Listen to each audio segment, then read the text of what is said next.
Okay, I'm here with Matt Loux, the creator of Saltwater Taffy from Ronnie Press.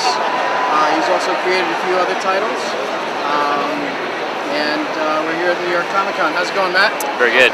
Thank you. So tell us, how's Ronnie Press been for you? Oh, it's been a really good experience. They've been a really great publisher to work with. One of the nicest things that they do is most of their creators, there's a very creator-owned sort of process where, like what I've done with my books, I've basically been writer, artist, and on the entire thing. And they're also very helpful, but also very hands-off when it comes to like changes. They work with you, but it's been great. It's been really nice. Saltwater Taffy is your new book. You're also known for doing Sidescrollers and a book called F-Stop. Can you bring us up to speed on those? Sure. Well, F-Stop was the first thing I did with Oni. This is the first professional work I did.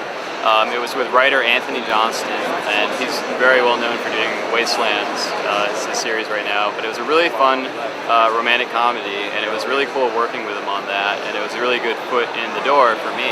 Sidescrollers is a story that I had written kind of in my head, and then I had written a couple of incarnations of it throughout like the course of 10 years just about, and it was mainly based on a lot of jokes and just a lot of funny jokes and scenarios that me and some of my friends from growing up in Connecticut kind of came up with. So it's very much like a slacker comedy. It's about three kids who just graduated high school.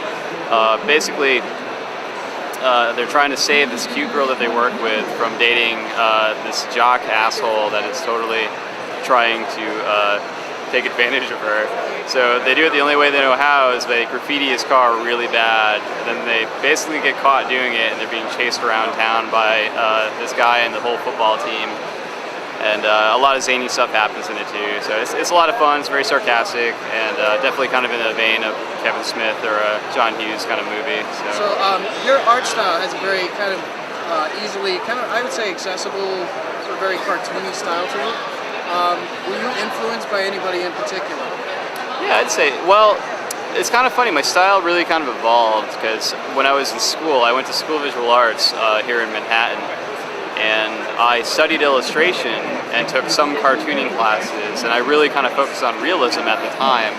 Kind of on the side, I was doing kind of cartoony drawings also, and I always, it just wasn't a focus at that time, but I think definitely the realism drawing really helped my cartoony stuff. I was kind of influenced a little bit by Jim Mahfood around the 90s. I was really into actually the stuff he did with Oni, which is why I always liked that company, as well as some stuff like Scott Morris. When I was younger, I was really into like some of the Image stuff. I was a big fan of Eric Larson, Savage Dragon, and that's definitely not a direct influence, but every now and then I do see things like little facial expressions that I totally know I swiped from Eric Larson, or little stuff like that. But in general, I think it kind of evolved on itself in a lot of ways. So you're involved with another person who's a creative comics creator. Does that have any influence? Does it give you any additional inspiration? We kind of do our own thing because we do very different things, but Abby's kind of my PR girl. She's great. She's an amazing people person, and I'm not as much, so she definitely helps me with that. I kind of help calm her down when things get kind of crazy, and she helps me step up to the challenge to be a little more out there. And she basically is my second editor. Even though I write, I'm a professional writer now. I'm terrible at things like grammar and spelling. I miss stuff all the time, so Abby always is on top of that. I always let her look at everything before we send it out. And same thing with her work. I look over her stuff. I have more of an eye for detail, so I can catch like small Photoshop mistakes and little continuity type things. So we definitely are a team when it comes to helping each other out for that. Do you do comics full time, or is this sort of a labor of love and it kind of supplements what you do outside the real world? Oh, it's definitely a labor of love right now. I do have a day job, and this is definitely kind of a side project for now.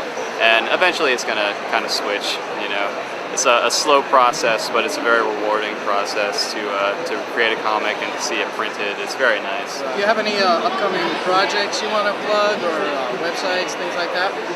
Well, if you ever want to see updates, my website is www.actionmat.com. I update my blog regularly on that, and basically I'm working on the Saltwater Taffy. It's a series. It's a series of all ages books that the second one should be coming out in September or October, and it's just a really fun story to work on. It's an all ages book that is appealing to not just kids; it really is appealing to adults.